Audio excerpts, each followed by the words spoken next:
윤석열 전 대통령의 재구속 여부를 판단할 법원의 영장 심사 일정이 이틀 뒤인 수요일로 잡혔습니다. 영장 심사를 앞두고 영장 청구서가 언론에 공개되자 특검은 변호인단이 유출했다며 우려를 나타냈습니다.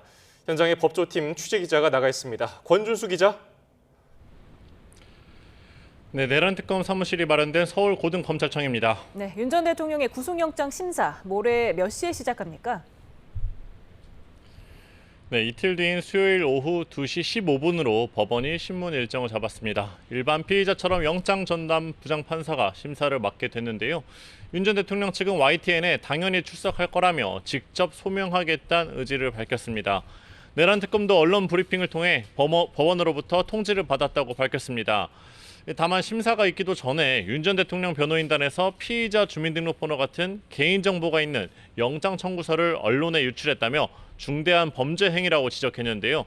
피의사실 공표죄는 수사기관 한정이지만 전체 영장 청구서 내용이 공개된 만큼 심각한 우려를 표하지 않을 수 없다고 설명했습니다. 또 관련자 진술 등이 노출되는 건 특검 수사에 방해될 수 있고 업무상 비밀 누설로 처벌 가능하다고 덧붙였습니다. 예, 신문에서 특검은 윤 전 대통령의 구속 필요성을 강조하겠죠? 그럴 수밖에 없습니다. 앞서 내란 특검은 어제 오후 5시쯤 윤 전 대통령에 대한 구속영장을 청구했습니다.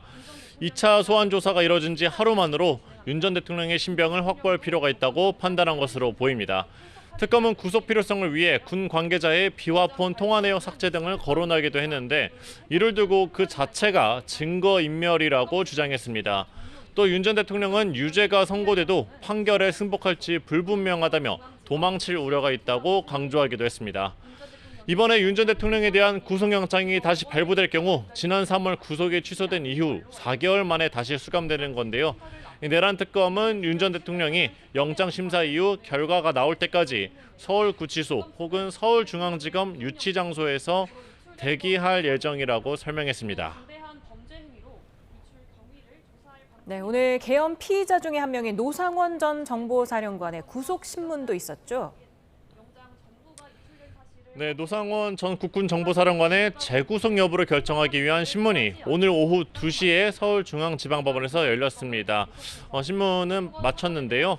노 전 사령관의 1심 구속 기한은 모레까지로 이틀밖에 남지 않았습니다.